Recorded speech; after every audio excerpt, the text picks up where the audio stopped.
But there seemed to be a small surge. But prior to that, I don't know if is there any information around to say that Rasta people generally up there because they're suffering chronic diseases or mental issues. So that's interesting. I guess that's something the higher ups can look into. But I still find it interesting that there are more men living by themselves than women, because I mean, theoretically speaking, the psychologists say that human beings are social creatures. So then, if we're going to go on that premises, then it actually is counterproductive for most persons to not have family, community, or even friends to come and support, to look at them, or to check on them. So this is lacking in the male community, is what you're saying? Well, I think just even for this month alone, maybe including maybe the past 2 months, a few persons being found home, dead, and men. So I didn't know that either before you hear me come and say this now.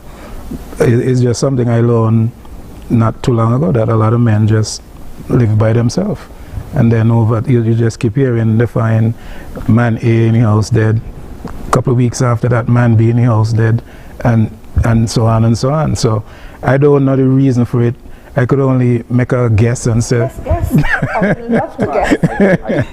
Let's see what Pierre would say. No, I think, I mean, this is one way of looking at it. I don't know that any man is living alone by choice. I certainly more complex than that. Listen, let's not kid ourselves. I think women we have long stopped being Homo sapiens, and we're Homo economicus. Everything, our value, our inherent value, is determined by our financial means. We live in a world today where relationship and the relationship dynamics, the majority of divorces, first of all, let me just use some context here. The majority of divorces are initiated by women, 80% of divorces, and at the center of it, 3/4 of it is because of finances. Right, 3/4 of it is because of finances. There's a lot of context that we can actually add and actually understand why that is so, why men struggle financially. But a lot of women are not willing to stay in a relationship where women have now earned a level of independence financially. Most women today are earning more than men. Right? I mean, just if you want to, I always say that we can go read books about those things, but we can also look at real life examples. You know what I look at? VAT days, and look at the number of executive vehicles that drive off the lot. It's women, right? Hannah Rosen wrote a book in somewhere around 2009, the book is called The End of Men and the Rise of Women. The End of Men and the Rise of Women. And the Rise of Women. We're going to stick a thumbnail there. We have to take a quick break, and we're going to come back and discuss and elaborate at length, because I'm now being educated on these things.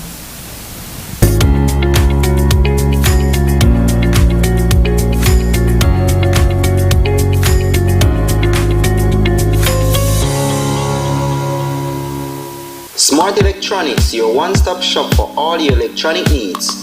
Unlock cell phones, tablets, laptop computers, Bluetooth speakers, TVs, mobile accessories, memory cards, USB drives.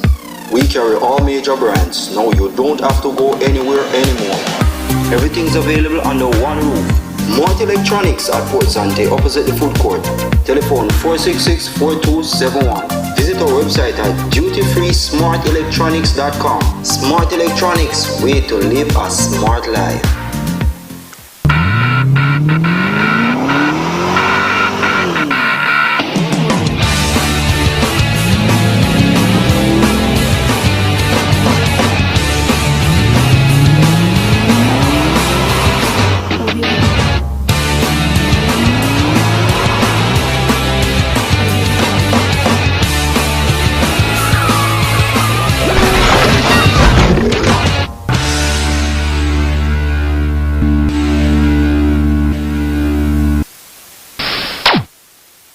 It's time that we realize that we must work together to thrive. The world as we know it, the sky and below it.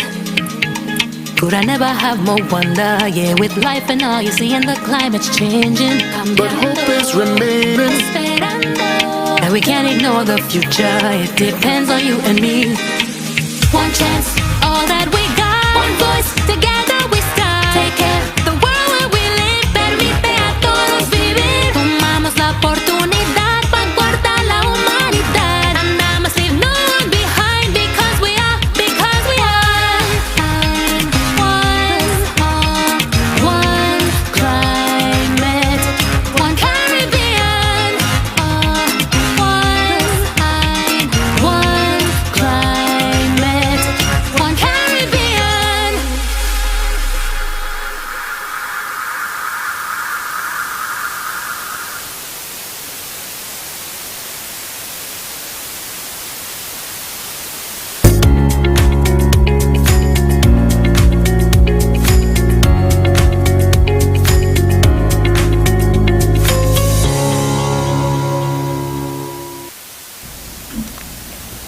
And welcome back again, viewers. And we have again on my panel with me is Dr. Patrice Lawrence, Mr. Agard, and Dr. Pierre.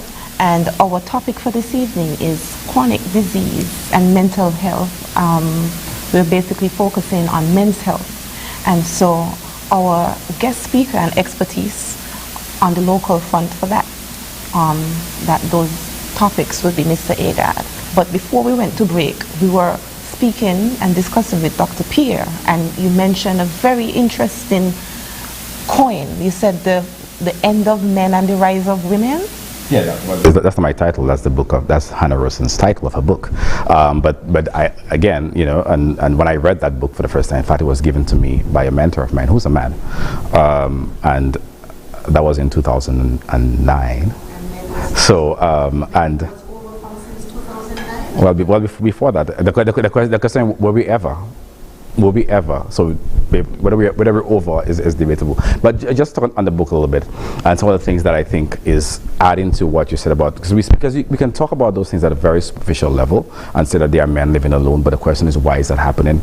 We can speak about the breakdown in society and the relationships. We can talk about why men are engaging in so many risky behaviors like violence and actually gang violence, right? We can speak about those things at a very superficial level, but we all know that there are root causes, and one of those, for example, is that we still live in a society where education is highly valued, especially in the Caribbean, where we don't have the right metrics to measure somebody else's skill. So what we measure is paper, right? If you have degrees more than any thermometer, you're obviously very intelligent and you're very capable. But that doesn't necessarily measure skill.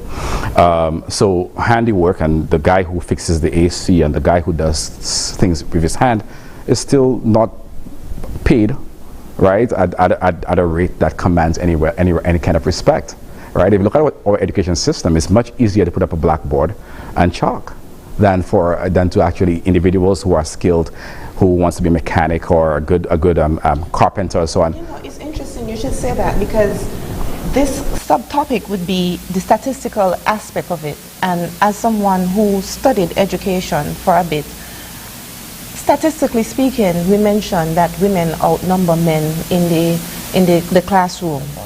So then, is it that we need to go back to boys' school and girls' school? Because statistically speaking, it is proven that boys learn better by themselves away from female distraction.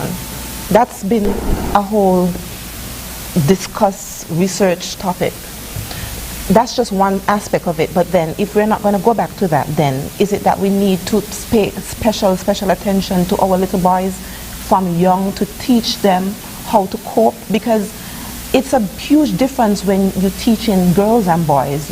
To me, it's easier to bring a girl to sit and read quietly for a longer period of time, whereas boys in their earlier stages, to me, tend to have a bit more shorter attention span. You have to more engage, because they have all of that energy. It's not the same thing as a feminine energy. I can more get my female girl students to sit for half an hour quietly and read than it was for me to get my male students in the same age group to do the same.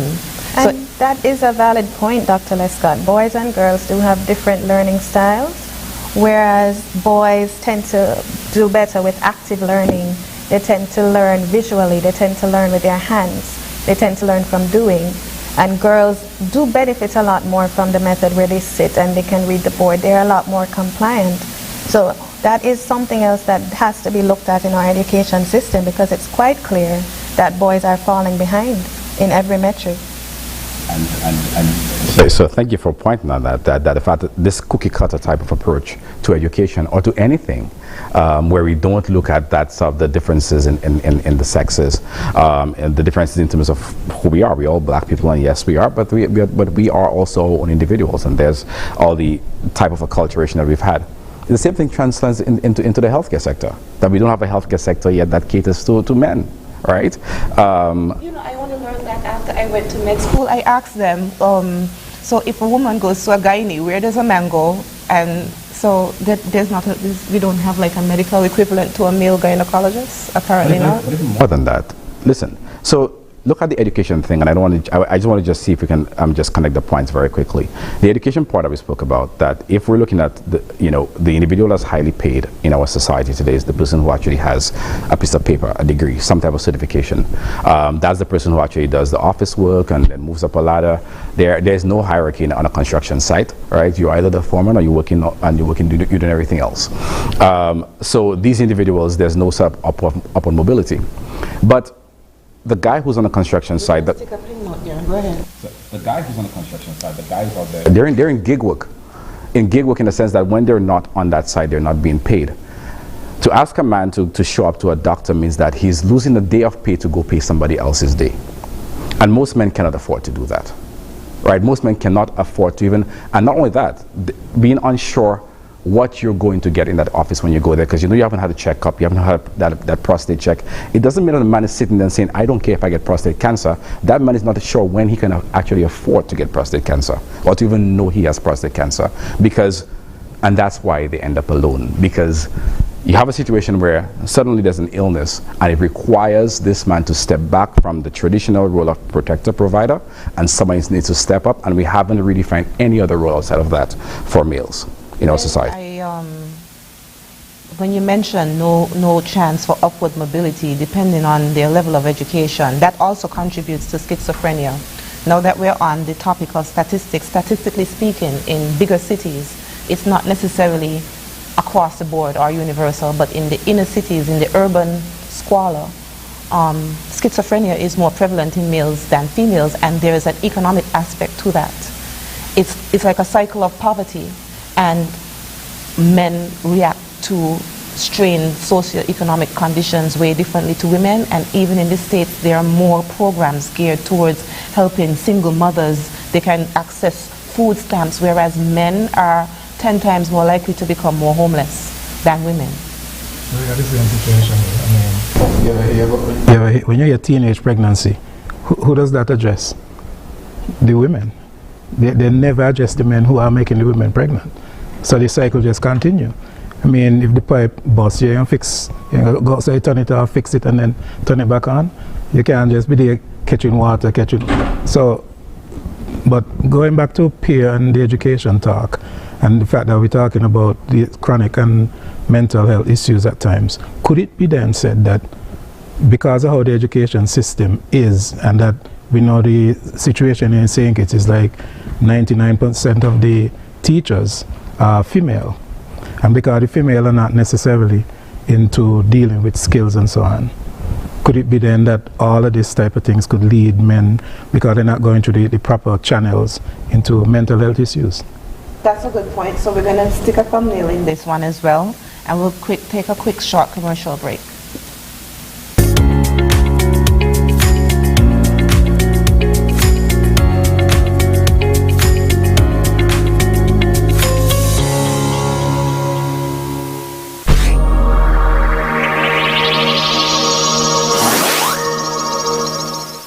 Join us on ZIZ TV for Youth Lounge with Skanifer, a talk show on vital topics such as tourism, entrepreneurship, education, religion, sex education, and mental health, featuring experts from St. Kitts and Nevis and the Caribbean region. Tune in live on the first and third Wednesday of every month at 8:30 p.m. on ZIZ TV. What did you mean earlier about climate change, Mom? Well, when I was your age, I remember beautiful coral reefs and healthy beaches. The summers weren't as hot as they are right now, and the rainy season meant that it only rained when it was supposed to. And then what happened? The weather just started to change, and storms got worse. Coral reefs started to die because the ocean was getting too warm, and crops started to die because there was not much rain. You know, we realized as adults that we were doing something that was causing this. What were you all doing? Same thing we're doing now. Not using clean, renewable energy, chopping down too many trees, and even polluting the air with gases, such as the gases emitted from our cars when we drive around. We need to help before it's too late, Mom. We can't let it get worse. What can I do? We can raise our voices. With 35 million dreams, aspirations, and futures at risk in CARI Forum, We need your voice in our story against climate change. Acknowledge, commit, act. This message is brought to you by the Caribbean Community Climate Change Center under the Intra-ACP Global Climate Change Alliance Plus program and is funded by the European Union.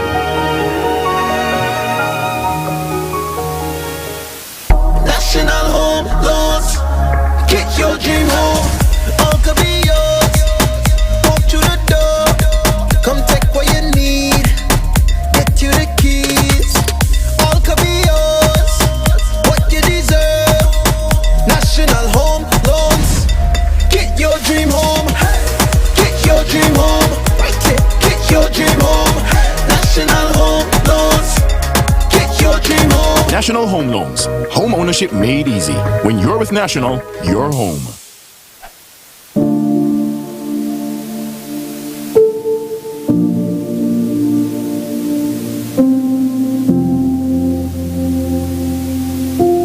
It is noteworthy that we are discussing the subject of men's health and wellness as it relates to mental health. Bill Richardson says, recognizing and preventing mental health issues in men is not just a man's issue.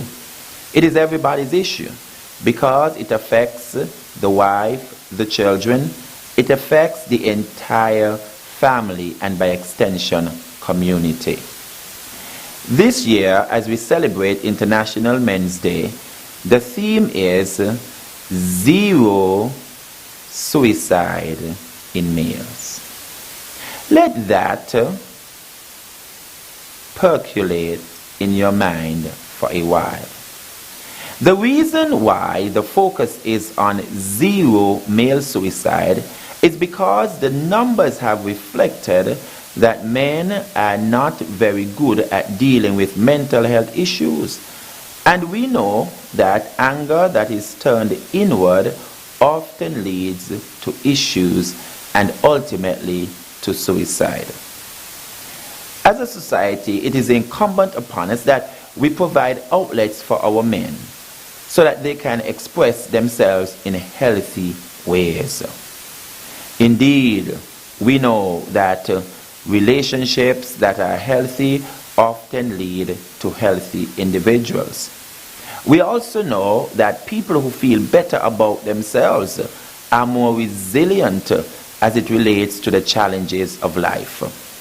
Further, we appreciate that men who are surrounded with others who support their efforts feel valued, and that value results in a greater effort by these males in giving positive contributions to their family, their communities, and the wider society.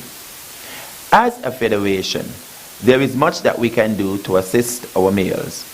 Organizations such as the church and non-profits must continue to create awareness on the importance of men's health issues, on the importance of self-care in men, on the importance of individuals being present in the life of men. Men are always asked to be present. Be present for your family.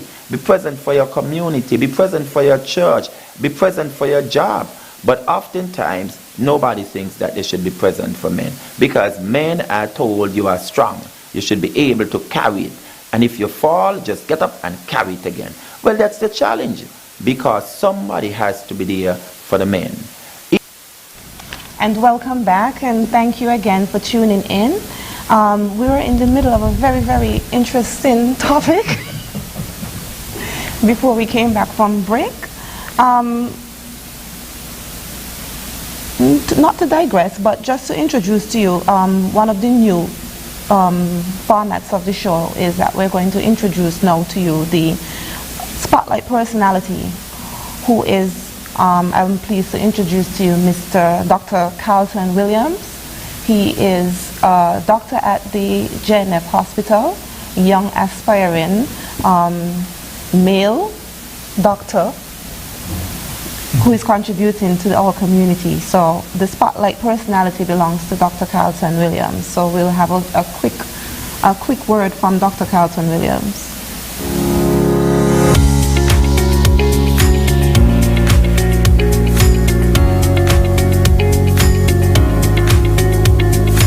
Dr. Carlton Williams graduated in 2016 and began working for the Ministry of Health later that year.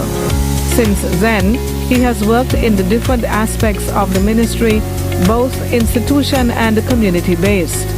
These include the Joseph and France General Hospital, Foxton Medical Center Emergency Department, Mary Charles Hospital, the Cardin Home, St. Paul's, Deep Bay, Old Road, Sandy Point, and Keon Health Centers. Dr. Williams began his private practice in December 2022 called The Healing Space, which is located at Oasis Medical Consultants on South Independence Square Street, which is owned by Dr. Joylette Woodley. At his private practice, Dr. Williams strives to give patients more than just a doctor's visit. He provides them with a medical experience.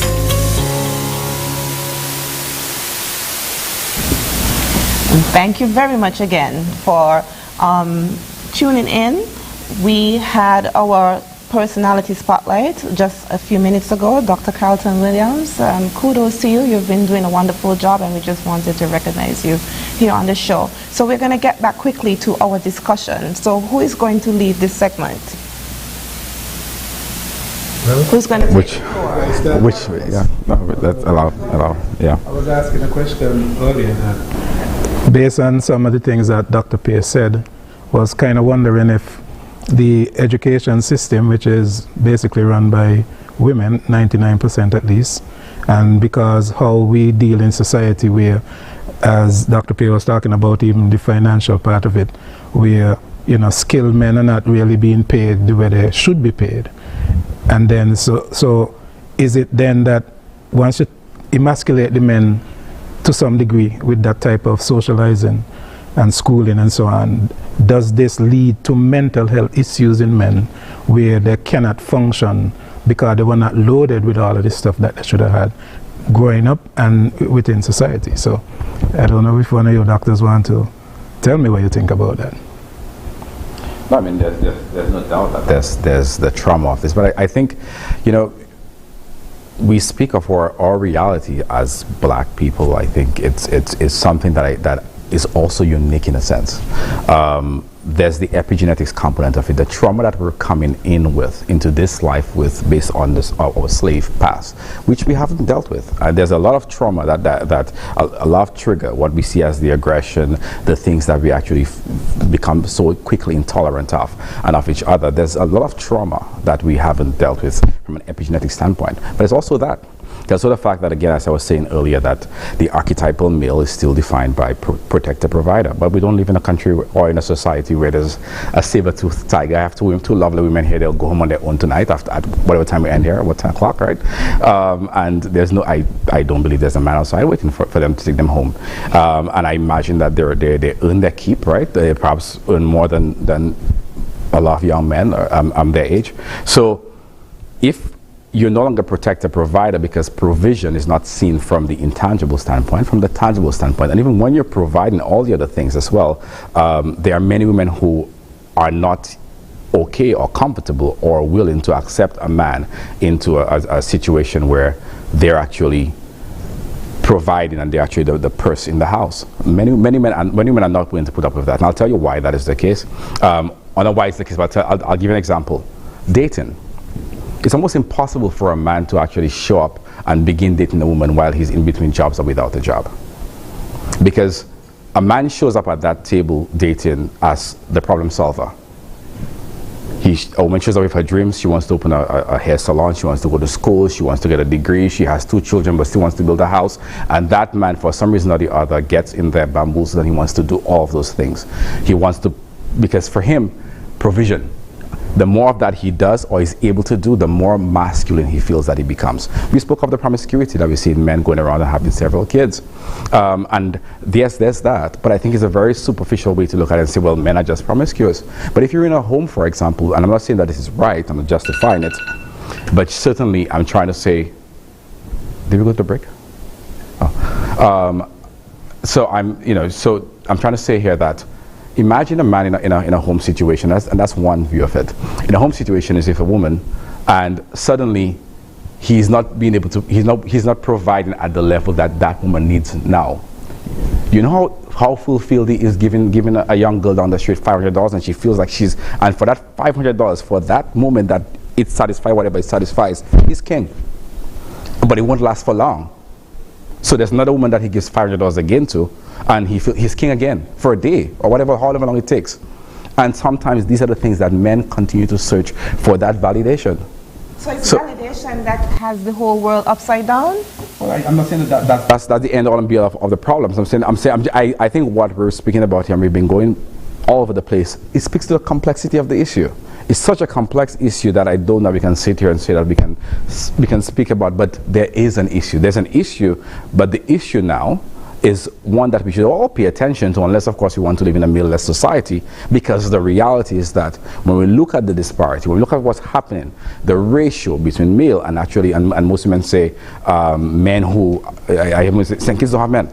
I don't know what that means, but it's essentially the pickings are slim, right? Because you're either in gang or you're either in some type of thing and so on, and for that's not what's attractive to most women. So I think we all have to pay attention to that. And I spoke earlier offline about the fact that we have an epidemic of single parent homes for the Caribbean, length and breadth of the Caribbean, and most of these homes are young kids, boys being raised by women, and we haven't reconditioned that because they're deadbeat fathers, and the deadbeat fathers based on a finance. I don't think, and many women get upset with me, but I don't think that women can effectively raise a man no more than a man can effectively raise a woman.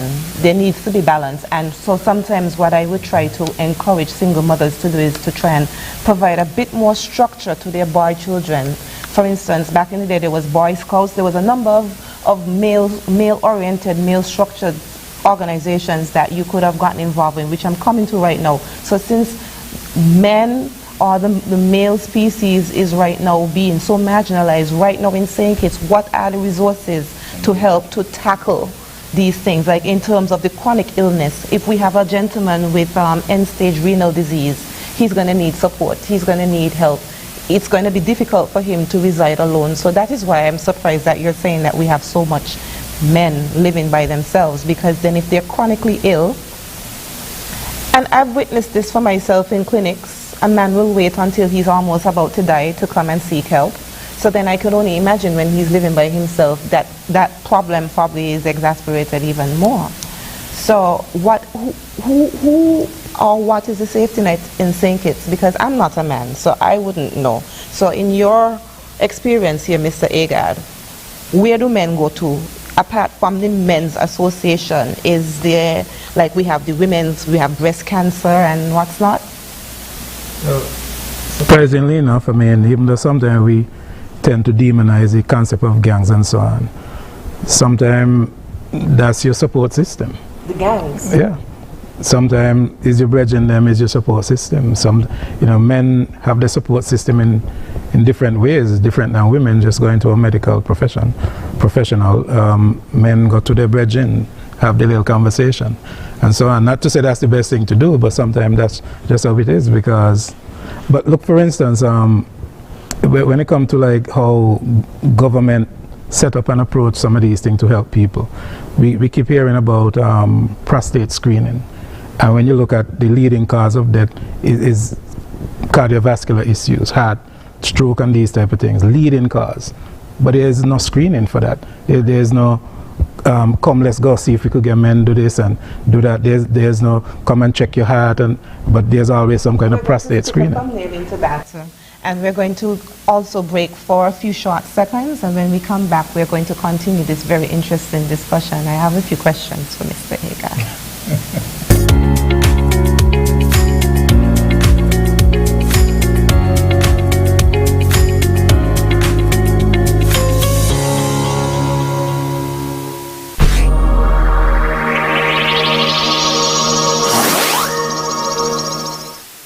It's time that we realize that we must work together to thrive. The world as we know it, the sky and below it. Could I never have more wonder? Yeah, with life and all you see and the climate's changing, but hope is remaining. And we can't ignore the future. It depends on you and me. One chance, all that we got. One voice. Together we stand. Take care. The world where we live permite a todos vivir. Tomamos la oportunidad para guardar la humanidad. And I must leave no one behind because we are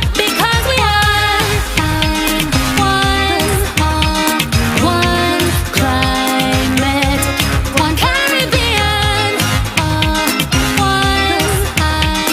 One climate, one Caribbean.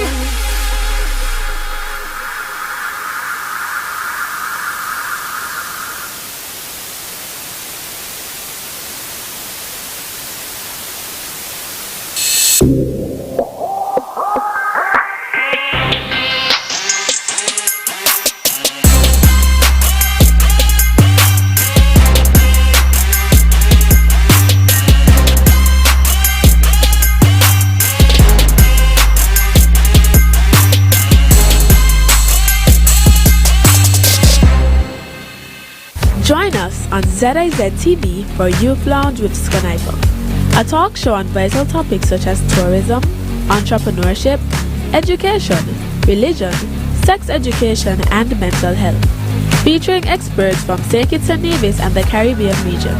Tune in live on the first and third Wednesday of every month at 8:30 p.m. on ZIZ TV.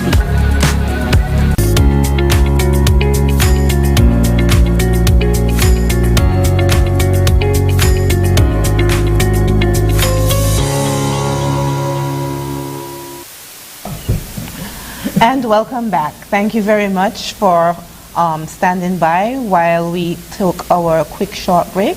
So, quick subtopic we have here, adjusting to life with chronic illness. We're going to introduce to you Dr. Jensen Morton, who is the Director of Health Services at the Joseph and Franz General Hospital. We're going to have a quick word from Dr. Morton. I'm Dr. Jensen Morton. I'm the Director of Health Institutions here for the Ministry of Health, and today we're going to be taking a look at one of the projects that is ongoing at the hospital. This one, we're at the very back of the hospital and we are by the morgue. So there were quite a few areas in the hospital that needed a bit of work done because the staff, they were operating in some suboptimal conditions, and we're trying to see how we could make it not only comfortable for them but more efficient with regards to how work is done, how work is churned out, and how everything basically is done at the hospital in accordance with accreditation guidelines. So in collaboration with Public Works, the morgue of the hospital, as well as the immediately adjacent areas, they're getting their roofs redone, and we're also doing some aspects of remodeling. When it is complete, it would be possible now for us to do our autopsies on our cadavers in a lot more comfort. We'll also be able to get them done with more efficiency, and some of the issues that they were plagued with before, including aspects of leaks, aspects of poor lighting, and other things, all of those things are going to be addressed by the time we're finished with this part of the project. So we're supporting this project here, and we would like you to stay tuned because we will be continuously upgrading things in the Ministry of Health and in the hospital on a regular basis. So thank you. And welcome back, and thank you again for being our company this evening on this very timely topic. I'm sure my panelists have a few more points that they would like to elaborate on. The last person was Mr. Agad. I'm going to allow you to finish your point. I must say that the off-screen topics seem to be much more than the on-screen topics. But we can't say some of the things on the air, that's why. Well, maybe we should. Maybe we should be saying that. Because that's the real discussion that needs to be had. But we were talking about, I mean, in terms of screening, and you don't really see much effort going into screening for cardiovascular issues, for heart disease and stuff like that. You keep hearing about prostate screening and stuff like that, and I'm just saying that instead of always having a screening, I know that government could try to wait behind getting us, not just men and women, to do certain things. We at the Men Council, at certain points, we invite men to come and we do a bike ride walks, even exercise down there in the... Can I ask you, how many members do you have? We have a core following of about 8 members, 7 to 8 members. But we have people who just come through and so on, you know, every so. So do you guys do any yearly or quarter yearly invitations to invite persons from the male population to join? We've been on radio programs. We've been to almost all the churches in St. Kitts, and the main reason for that is to invite men. And it's like maybe like a 0.something% would respond. So then that's what we were speaking of offline, I mean off camera, is the lack of accountability with men though. It's like, for me, I can see where men want to improve. I can see it, they want to improve, but then do they actually make the effort? It's like a woman cannot force a man to come to a screening. He could be married, he could have his girlfriend can try to encourage him till the cows come home. But if this man decides, well, sweetie, ain't going nowhere, what do you think going to happen? And I have to say, I've done a lot of these screenings, I mentioned off camera as well, and it's usually 80% women. It's very, very difficult to have the men turn out. It's a vast majority of women, and when the men do turn out, persons with abnormal results, it's difficult to get them to follow up in terms of doing something about those results. So I would love to hear from Dr. Agard and Dr. Pierre about what more can be done to encourage men to make health a greater priority. Agard is not a doctor, unless the doctor is some other way. You as a man, what would you do to encourage? Because I think I'm not very good at encouraging men. I think I'm annoying to them. Like, they want me to just shut up. Every time I hear that, I shut a bit. I have to say it, because you can get that man to do a lot of other things. And so I'm just saying, no, you're actually quite powerful. Relationship with a man and the bargaining power you have. You're speaking about diseases that has the capacity to impact your quality of life in the most dramatic way.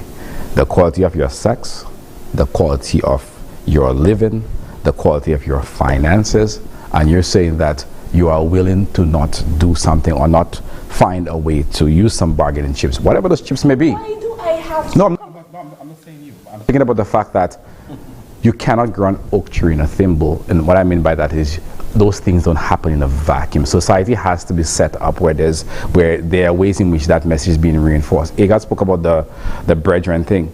But the brethren thing, we all know that any man who goes through any crisis in his life, there's no talking, there's a drinking taking place. Let's go have a couple of drinks. But that's right? My point. So they go out and they bang 2 drinks, and at the end of the night, nothing is discussed, but they're drunk. Well, nothing is discussed. But the thing is, again, and we'll take so much more than this show. So why is the guy who invited the person to the drink naturally gravitating towards that as a way to solve his problems? I'm thinking they think that alcohol gives you temporary amnesia, and they just want to forget about the problem and not really solve it in the first place. Well, it does, but the question is there another outlet for that person to actually, because you know what I've heard from women? That men don't show emotions, men don't have emotions, and whatever and so on. And I said this is perhaps one of the biggest fallacies.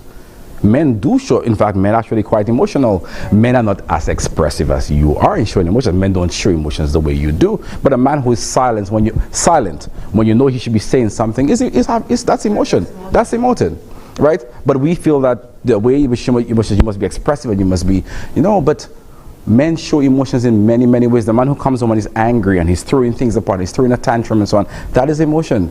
Many people don't want to take the time out to actually deal with those things, whether you're a friend, whether you're boyfriend, girlfriend, whatever place you have in that person's life. But men are showing emotions. There's a lot of emotions being shown that society is not equipped to deal with. Let's get that straight, right? So all of those things, yes, there's the accountability, and there's the accountability partners, which is the person. I cannot imagine sleeping. I've seen some men, and you know that if this man is diabetic and uncontrolled, erectile dysfunction. So how you as a woman, you don't feel that you have to play an active role in what you eat in the house, what you do, and the exercises, and going to the clinic and actually, and making that man, also reassuring him that, let us start putting things in place that if something should happen, that your family is still taken care of. Men need to be reassured of those things. When a man is, when you know... want to say, like, we need to tell the men, oh, don't worry, we're not going to leave you if you're broke. I mean... No, I'm just saying that we need to begin to have real conversations. Whatever form it takes, whatever shape it takes in your relationship, there has to be a safe space for each person to actually speak to the crisis they're going through, and we have to create more of that. So when I hear the men's council and what you have, we have to propagate that beyond just. And you can be at a bar, whatever, and so on, but you can have a real conversation. I see when a woman goes for a breakup and all the friends rally around and they speak and they demonize that guy, whoever he is now, so he's a this and that, so, you know. We see him on the road, don't worry. Exactly, you rally around each other. And then there's a psychologist who I studied who said that, men, unfortunately, even in our acculturation, we've always been in some of a hierarchy. Our sports we play as a captain and everybody else follows. Women play with their dolls and there's no hierarchy in there. A woman, you come with your doll, I come with my doll, and something happens, there's a conflict, you go home with your doll, I go home with my doll, and I'm not taking part in the game anymore. On the playing field, that doesn't happen. So men have always been following somebody leading in some direction or the other, and that sometimes has actually crippled our ability to actually make decisions. So the peer pressure is greater. What are the organizations in St. Kitts that is specifically for males that fall through the cracks? For instance, I'm not talking about necessarily the New Horizon home when they have already passed, the stage of being helped. But while they're spiraling, while they're young and developing, what are the organizations in St. Kitts that cater to males? That's what I want. Man and woman relationship. Man and woman relationship. That's the organization. Situation. I mean, we could try to fix what is already broken, but maybe what we could do is restructure a few things so that those young ones who coming up don't be broken like those who are broken now. So we have multiple levels to deal with. Number one, the parenting, and as Pierre mentioned about the lot of single parenting that happen, women raising men. The education system taught mostly by women. Women are not generally into skill-based work and stuff like that, so there's always the encouraging of getting more academic type work, be a banker, doctor, lawyer, stuff like that, not to be a farmer, a mason and stuff like that. And then you still have society coming down on men when they're young, they're supposed to have 20 girlfriends, and when they reach a little older, they are womanizer from the same people who telling them, you should have more than one. And then when they... Who are the people telling them this? Is it their mothers? No, I need to know, because I know that the mother... I don't think that the mothers is who it is telling. Well, mothers and fathers and neighbors. So the mothers is going out, is telling the son just have 20 girlfriends? He's not telling him like that, but you could see when parents feel so pleased when they hear their young son have a couple of girlfriends. And then if he keep those couple of girlfriends up to when he's 20, he's now a womanizer. That's definitely a deeper societal issue that we have. Right, so I'm saying that what we're dealing with, this is why I say that we could try to fix what is broken here by the few groups we have around. We have the men council, we have groups in different churches and so on. But I'm saying, why not go to the root? And the root, the parenting, the schooling. Those are the two most, well, a little bit might fall on the religious base. But the parenting and the schooling are the two most impactful areas in a boy life coming up. And if that is broken and keep them being broken for all this time, we need to address that. The school system definitely need fixing, We have national skills. I happen to do work with national skills for some years. I also do work at New Horizon. And what you think happened is that when the youths and them come to national skills, it's not the youths that are grade A students. It's those who either misbehaving or not learning. So it's like you already start putting a mark on those children who goes to national skills, that this group are those that don't behave, or as we say locally, the dunce. Oh dear. So what I'm saying is that when you create that sort of environment at that young age, what do you expect when they grow up? These are the same people. Look, the school system set up a failing system for the youths, and then when the youths them fail, they're still this. If the pass mark in school is 50%, just to give an example, and you see every year when the school, you have children leaving school and you have a speech there, are they honoring 90% of those children that set an exam? Normally it's just about 5%. So which means if it's just about 5%, then the school failed.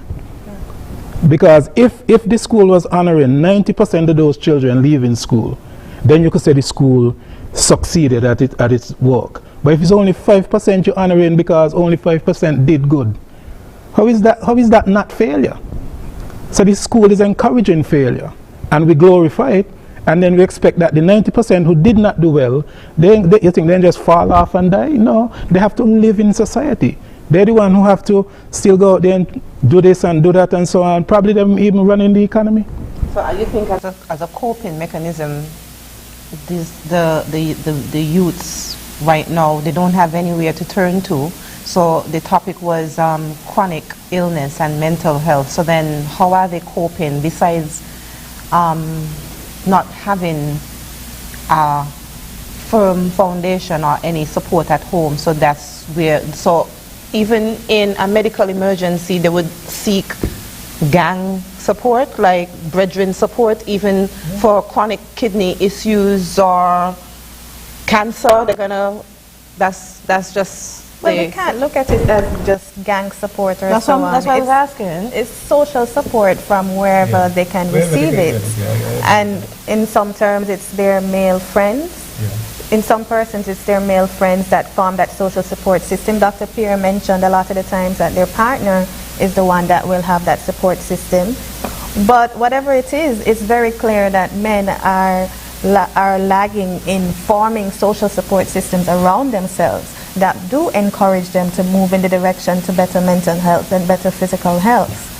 I agree with that. How come men don't be more proactive in forming those groups that more benefit them? Because we as women can have the idea, but I think that I would not be effective in implementing that between a room of men. I think that is better coming from men. Yeah, but you see, I'm so glad that you say proactive, because this is the point of it all. All that we just reasoned there about the men and the boys and coming up on what's not, that was the question I asked earlier. Does this not lead to mental illness? Of course. But we're going to have to wrap up, and I'm going to ask each panelist if they have any closing remarks. Dr. Pierre, you want to start? Sure. I think the last thing that was said was mental illness, and that's an area that I spend a lot of my time practicing in these days. I think one of the things that we haven't done nearly well enough, and even as medical practitioners, is we haven't embraced the full spectrum of mental health illnesses nearly enough. In fact, we don't assess for it, we don't diagnose it nearly enough. Because for us, mental illness is still the person who takes off all their clothes and runs down the street. That's a crazy person. But there are a lot more subtle signs of mental illness that is actually quite prevalent in our society. I refuse to believe that people are going through the things we're talking about on every day. It doesn't have some impact mentally. So what we see as coping, the alcoholism we see, the promiscuity, the violence, all these other things are just manifestations of some of the illnesses that we fail to diagnose in our society. So I think really, I mean, you know, in closing this, again, you know, we could go on and we could take this discussion in many different directions, but I think there has to be some takeaway for our listening audience in terms of what people can do right now. I certainly think where it should start is conversation in your relationship, and creating a safe space for each other, not for men, because men are in crisis, yes, but society is in crisis because men cannot be in crisis on their own. If men are in crisis, society is paying a heavy price for it. So I think it has to start with conversations. Start where you can. Start with the person that you already have some type of trust with. Men now, I was giving a talk about men's health the other day at a Seventh-day Adventist church, and I used the story of Cain and Abel in the Bible. I said, are you your brother's keeper? Are you really your brother's keeper? If you're encouraging your brethren to do something that you know is going to mess up his liver, mess up his heart, or perhaps kill himself and so on, are you really your brother's keeper? So ask yourself that. And I think this is where we have some compassion, first of all, towards our men and women, compassion. I don't know that we are in any place at all to castigate anyone right now and speak to this man or this. I think it's too much of a broad problem for us to assign blame at this point. We can't apportion blame. Mr. Ika. Well, I would just like to say, I give thanks for having this reasoning. I hope we could have more like it soon. And also would like to encourage the whole medical fraternity to be more involved in statistics so that we could at least know sometimes where we are at with certain things, like, you know, in St. Kitts, how many persons living with mental health, is it 1 in every 10 and stuff like that. We need some statistics. We need to know how many persons died from cardiovascular issues. That's something for the ministry to address. We need well, I hope they're listening. More active statistics department. Right, so I'm encouraging that. I hope they're listening and they would take this on board, take some notes and do that. Again, I give thanks for the reasoning. Awesome. Dr. Lawrence, any closing remarks?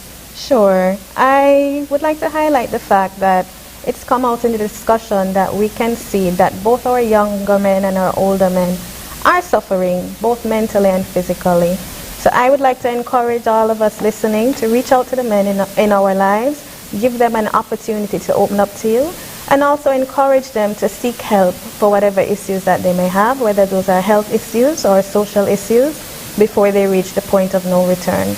I would also like to encourage all of the single mothers who are raising sons. I would like to encourage you to ensure that son has a male figure in their life as well, that can allow them to develop skills into how to be a man, because that is something that is difficult for a woman to achieve.